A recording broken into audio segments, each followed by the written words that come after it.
Greetings and welcome to my channel, Alchemy de la Roche.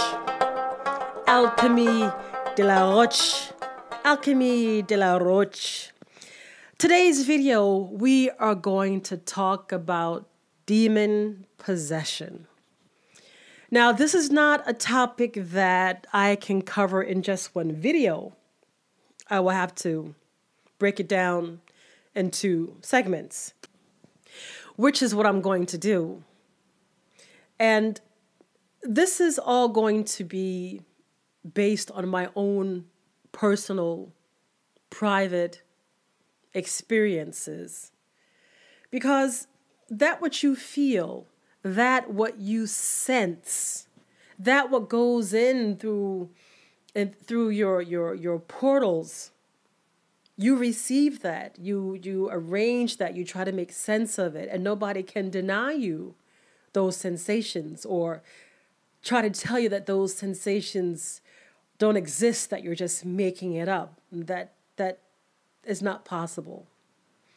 So in order to talk about demon possession, I want to kick this off by posing the question: have you ever considered how ancient our planet is? How old planet Earth is? I mean, I don't want to use that old word for a negative connotation when I say old, but I'm just saying, like, how long in existence has life been on planet Earth? And what if there were entities, beings who lived millions of years before we did, gathered all the knowledge and information, and now they're just running things from behind the scenes?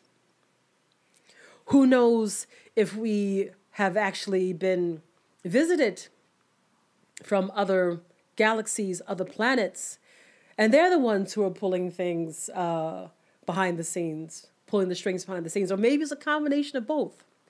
But the core of what I want you to get from this part right here is just to consider all what came before us.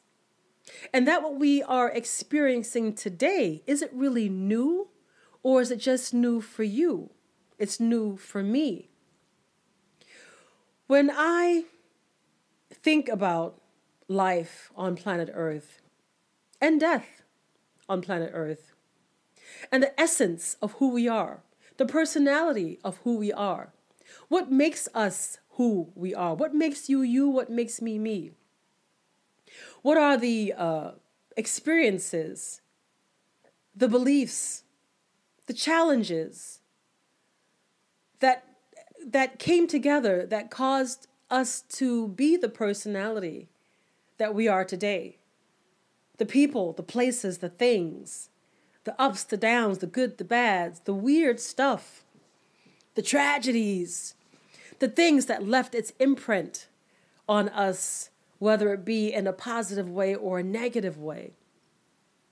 When I think about life on planet Earth, I think about how complex and how entangled everything is. Have you ever sat down and tried to untangle something? Your headphones, the cord to your headphones, a ball of yarn, to take a knot out of something, like to really be patient, to take your patience and to untangle something so that you can make it straight again? Is it possible to untangle life so that it makes sense? I would like to share with you my perspective, and you can negate it, you can deny it, you can say, oh, you're just spinning stories, or you can say, yeah, I can see that. I felt the same way too, or I experienced that same thing. Or you can do your own research, you can come to your own conclusions. I'm just offering you food for thought, possibilities, because I'm sure you, like me, you have seen lots of strange things happen in life that made you scratch your head and make you wonder and make you go,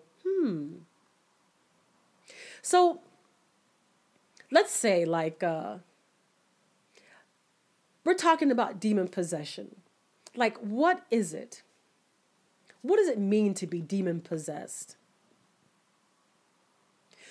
If we were to type that into the search engine of YouTube, demon possession, no doubt we'd get a lot of horrid, horrific, scary images of demons and ghouls and goblins and all kinds of weird things. And surely you know what it feels like to have a nightmare and to wake up in a cold sweat and in a terror and all kinds of things. And so when we think about demon possession, we think of, I don't know, Rosemary's Baby, you know, and all of these horrific things.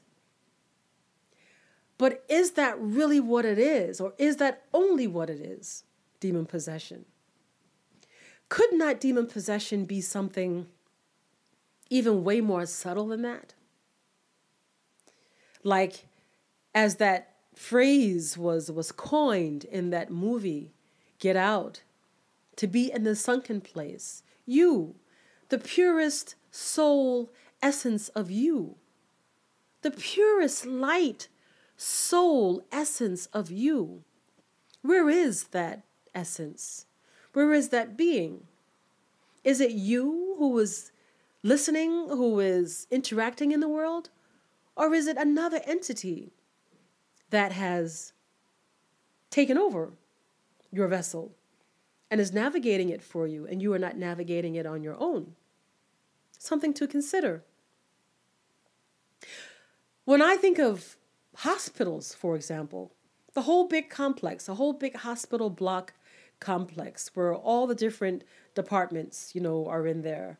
You got like the maternity ward where happy, you know, mothers are expecting their babies, first, second, or third baby, and the happy, nervous, expecting father, or maybe not, but I'm just saying, you know, the babies who are coming into the world. And on another end part of the hospital, another one is about to take their last breath and to transition. I imagine on a metaphysical level, the hospital as a portal of spirits coming and going, coming and going, coming and going, coming and going. You know, I mean, I imagine that there's already a spirit in the baby when the baby is, when the sperm has met the egg, and that spark of life has been created in the womb of the female, that there's already a spirit that's been assigned to that zygote. And I was watching, like, I was thinking about my life, right? Like, I come from hard times. And hard times is relative. There's probably somebody else who had it harder than me, but that's irrelevant because nobody can take away the pain that you've experienced, and nobody can take away your experiences anyway at all. So, so I say for me, from my perspective, I came from really hard times. You know, the abuse on every single level, you know, not knowing who you are, low self-esteem, and all these things. And it finally became kind of clear to me one day, a part of what happened to me as I entered into this space-time continuum called planet Earth in my earthly vessel, this child, this baby that landed here. I was watching this movie called Inside Out. I believe, excuse me, it's from Pixar. Inside Out. I'm not going to put any movie clips or anything into my videos because I don't want it to get flagged and, you know, copyright claims. And I just want my material to be pure and original and my own. You know, maybe at some point, you know, I will include a photo or something like that or two. But I'm just going to reference the film, and if I reference a film, do take time to check it out. Inside Out. When I watched that film, like these directors and writers and producers of these movies, I mean, you have to think to yourself that these guys, they definitely know about the mechanics and the inner workings of our planet and the world around us. So here I am watching this movie called Inside Out. And it's about parents, husband and a wife. They're expecting their first baby, and the baby gets born.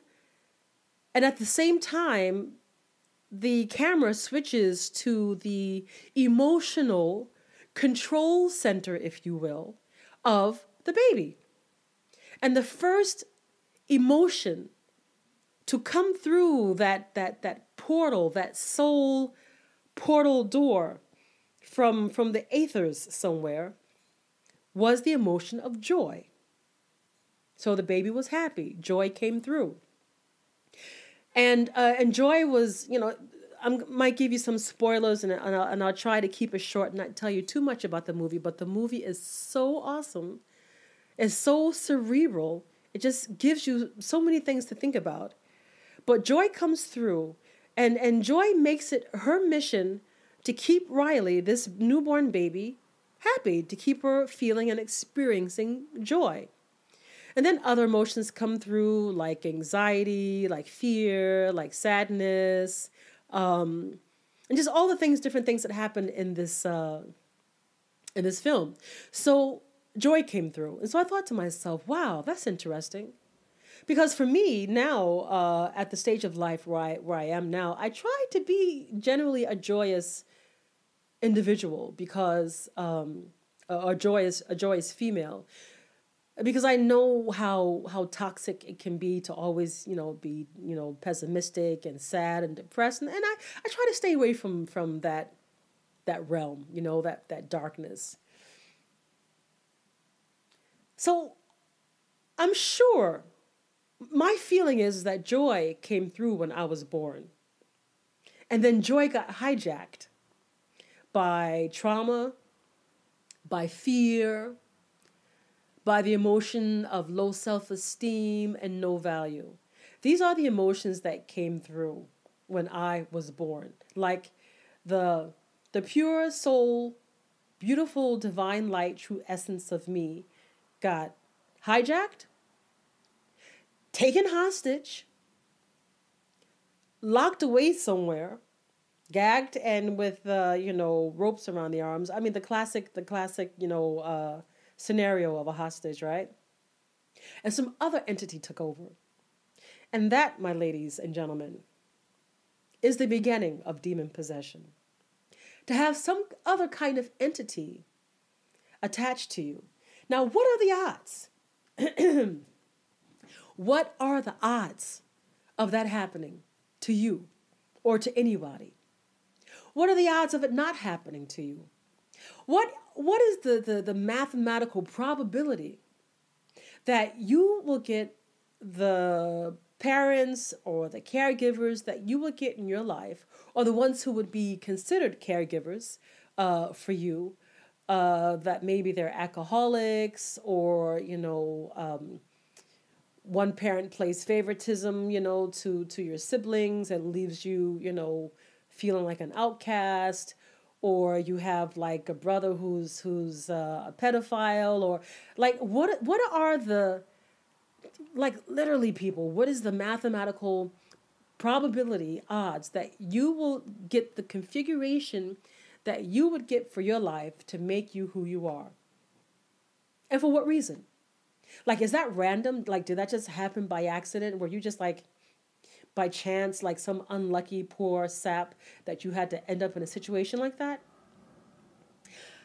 My theory, see, like I'm telling you, I'm just sharing with you my perspective and my own personal experiences, and the conclusions that I've come to, because no one's given me the answers. I'm having to do all the research and reading and just trying to make sense of my purpose here. And that's also why I'm making this video, to share my voice. And maybe there's somebody out there who feels like I do and can relate and connect. And if so, let me know in the comments section. Leave me a comment and just let me know if you can relate to what I'm talking about. The beginning of demon possession starts when you're born, that you get an entity attached to you. Why? For what reason? Why and for what reason?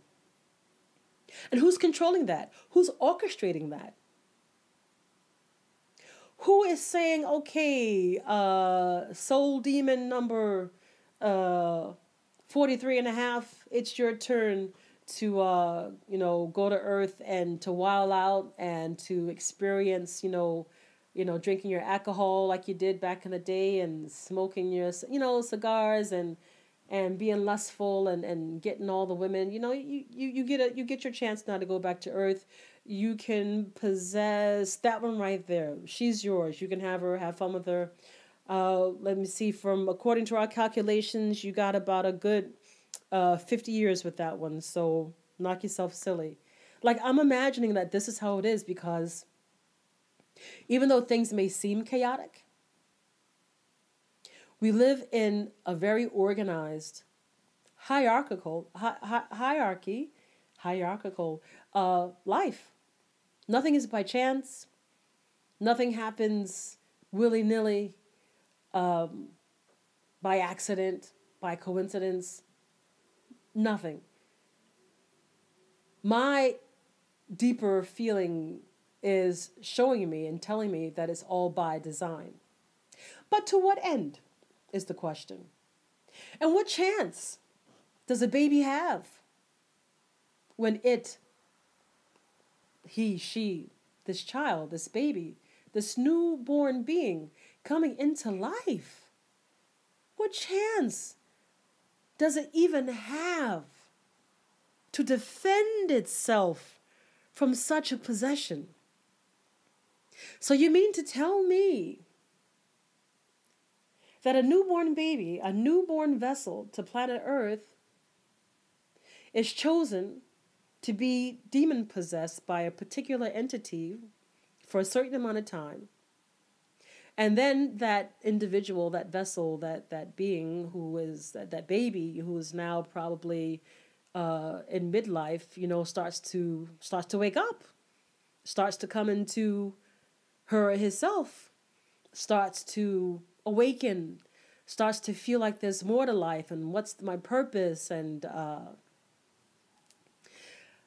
does it go on, and how do I leave my mark, and like the awakening process starts to happen. And for me, my own personal experience, when I was coming out of that what I like to term a drunken stupor, that's what it felt like for me. When I was coming out, when I was waking up, it really felt like I was coming out of a really deep drug intoxicated state.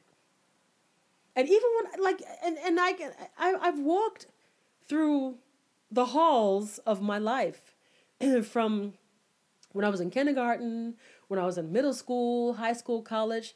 I can almost remember nearly every phase of my life. Like almost every phase of my life, I can remember it. And I can tell you at each phase, I thought I knew some stuff.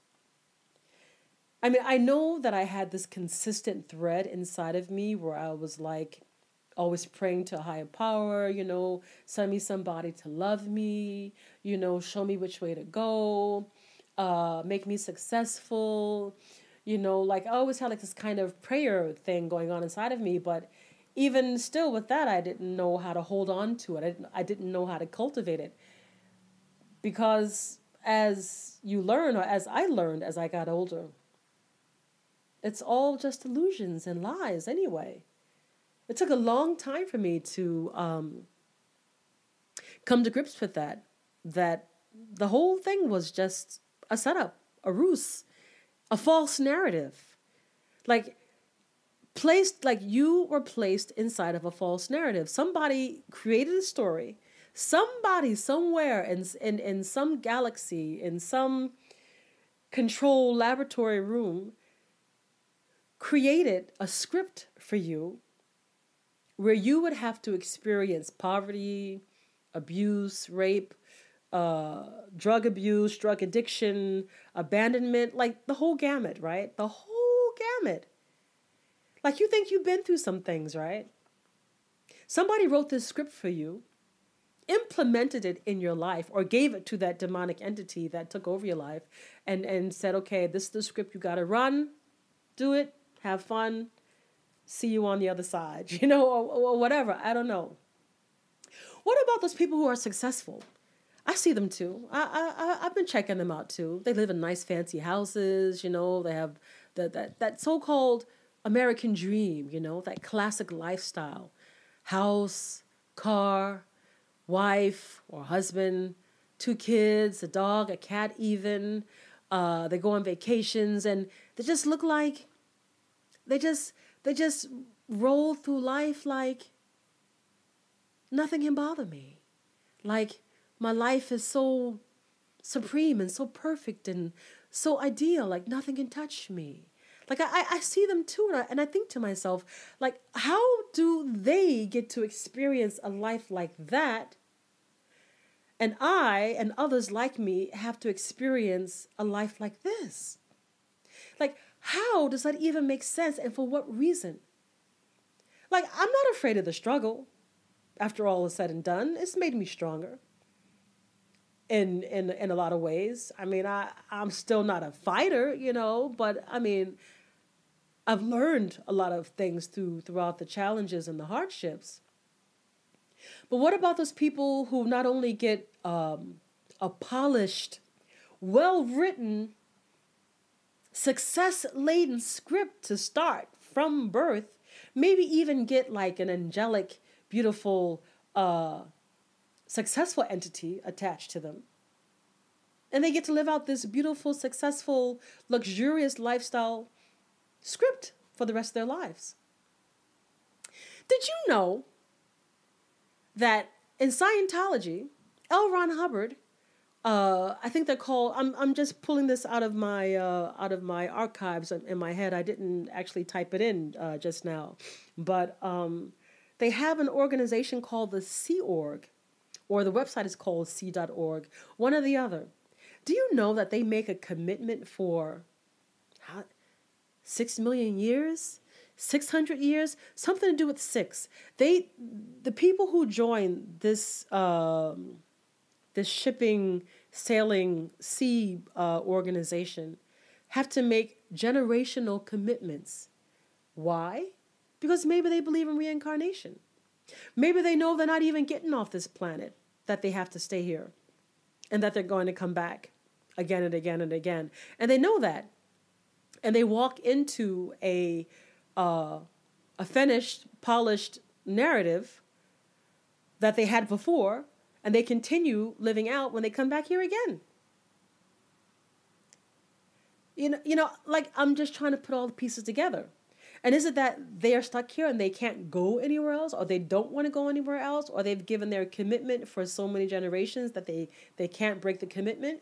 Or is it because they're not exactly light beings and righteous beings, that they're not even allowed, that they can't even, like, metaphysically speaking, they can't really ascend? Like, they're just, like, their soul spirit essence is not even capable. They're not even capable of ascending. I don't know. It's just a theory. I mean, I think to myself, okay, knowing what I know now, I'd like to come back to planet Earth and rock a really dope ass script. I'm like, I'm an author. I write powerful, metaphysical, uplifting, enlightening, powerful books for the management of the spirit, spiritual management. I'm a kind of ascended master, if you will. Not arrogant, not hidey-tidy, haughty, prideful or vain or anything like that. No, just really down to earth and touching and helping and moving a lot of people. And if I have to be reincarnated and come back here, this is the narrative that I like to come into. And to be like a bit of a like what's his name again? Sadhguru? This Indian guy with the foundation. I want to have a foundation. Just have my whole entire thing just set up. You know what I mean? Just set up. I can just travel wherever I want to travel. I got my motorbike. I got my yacht. I got my boat. I got my real estate in different parts of the world. I mean, the full thing. And just let me come into this planet, reincarnate here, and just live life as if I would be cruising, floating, sailing on the big, beautiful open ocean with the sun shining, the seagulls, flying up around my head, making beautiful, sound, just like that life, man, that life. So we're talking about demonic possession. So I know from my experiences growing up that I was possessed. As I walked through the various halls of my life and observed myself in my childhood, in my youth, in my teenage years, I'm ashamed. Yeah, that's right. I am straight up, definitely ashamed of some of the things that I've done in my life. I don't know if I will share it with you or tell you about any of it, but I'm like, did I do that? Was that me? I mean, did I really flip out and turn up like that? My God, like, who was I? Like, wow, man, like, really, word? Yeah, I mean, I have some solutions of how to thwart or how to come up out of the sunken place, how to mitigate and control these demonic entities. And we don't have to think of them as these really horrific looking, scary, monstrous, faces and beings. They probably are. They can shape shift into whatever they want. We're talking about subtle, very subtle energies that come in and take control of the vessel known as you or me. I'm going to offer you, I don't know, 1, 2, or 3 ideas for you to ponder. One of them is you have to be aware. I feel that being aware of something is the first step towards progress, because you can't know what you don't know. And if you don't know, then you don't know. And the more you become aware of what is and what can be, and even the possibilities of what could be, even if you don't actually know if it's actually happening. But as we have seen and experienced from life, everything is possible. I mean, you can't negate anything. You can't say, oh, that's a stretch. You're really reaching out there with that kind of idea. Oh, that's crazy. Who would do something like that? How could you even think such a thing? Be aware. Be aware that you don't know. Be aware that there are things that you simply don't know and that anything is possible. Be aware that we are surrounded by all kinds of energies and entities and spirits and influences and all kinds of things. Be aware that we live on an ancient planet in this time-space continuum known to us as 2021. But maybe it's 560 BC all over again. And that this reality that we see and that we are experiencing is just superimposed over that time frame. Maybe what we see is also an illusion. Who knows? The gloves are off at this point, ladies and gentlemen. Anything is possible. So yeah, being aware of these things. Being aware of yourself. How do you feel inside of your body? What makes you feel icky? What makes you feel good? How can you restore balance? How can you get balance back? How can you feel good inside of your body without abusing or overindulging in something that's potentially not good for you? How can you restore balance? How can you restore peace of mind? Is the question, or a few questions to ponder. And thirdly, when all is said and done, when all is said and done, where do you stand? What is your position? It's really difficult to navigate in this world of consciousness, this sea of consciousness, without knowing exactly where you stand. And for most of my life, I never knew where I stood. I just thought that I had a right. Well, I do have a right, but I didn't know that I had so many odds stacked against me. Like, I knew that I had odds stacked against me, but I didn't know to what degree. And I just thought that I'm gonna just, hustle and work hard and work hard towards success like everybody else because I'm here. It's my right. So, like, why not? Know your position. And even for me now, I'm coming into a place where I'm asking myself, okay, what is my position? What is my cause? What am I willing to die for? How do I stand in life for myself? What is my pillar of strength within me that I said no, that I could say, like, no matter what, this is where I stand. I don't care what happens. I don't care what goes down with whom, where, when, whatever. This is where I stand. Even if I have to stand alone, I feel good because I'm standing on this truth, on this purity, on this absolute thing right here. So, yeah, demon possession. The movie Inside Out, it is so worth watching. So worth watching. I would watch it again myself a second time, but I'm still processing the first time that I saw it. And being born, being a young child, unsuspecting baby victim, and having your vessel just very simply taken over by some demonic entity. And then you get placed into a family that helps to encourage that behavior of that demonic entity. And then that entity gets to live out the narrative, the script that was probably placed in its metaphysical hands, in its esoteric hands, to live out through you. Because we all have bodies, and there's a lot of spirits around us, disembodied spirits. They don't have bodies, and I guess a lot of them might be looking for ways to get here on planet Earth and to while out. All right, my beautiful people. That's all I really wanted to say about demon possession. I mean, it's the first part.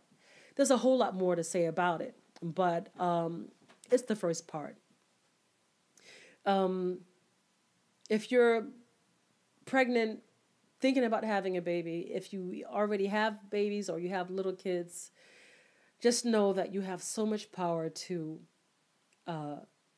raise these babies, these children, with the best script that you could possibly create for them. Doesn't have to mean that money is everything and luxury is everything, but we're all striving towards the same things, health, wealth, good relationships. And the first of those things should be wisdom, to have knowledge. And I know for me as a mother, I did the best that I could with the knowledge that I had. And now looking back, I wish back then, of course, that I had the knowledge that I have now so that I could raise my child, even in better and different ways. But hey, it is what it is. That's the script that we were given at that time.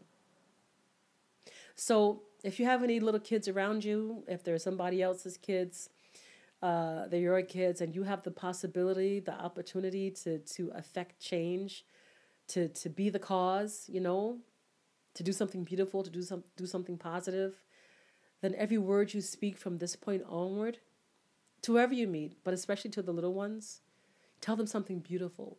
Tell them something uplifting. Tell them something loving. Tell them something positive. Tell them how great they are. In balance, not to, gas up their heads or anything like that, but just encourage them to not give up. Encourage them in every single way that you can. Okay, so that's it for me with this first video on demonic possession. I will come back again with some further videos on the topic, because I guess you can make a whole lot of different segments out of this one particular topic. So this is, demonic possession part 1, possession at birth. Thank you, and I look forward to reading your comments. And if you like the video, give it a thumbs up, and or subscribe to my channel, Just do all of that stuff. Have a great one, party people, and looking forward to coming back with some more videos. Ciao.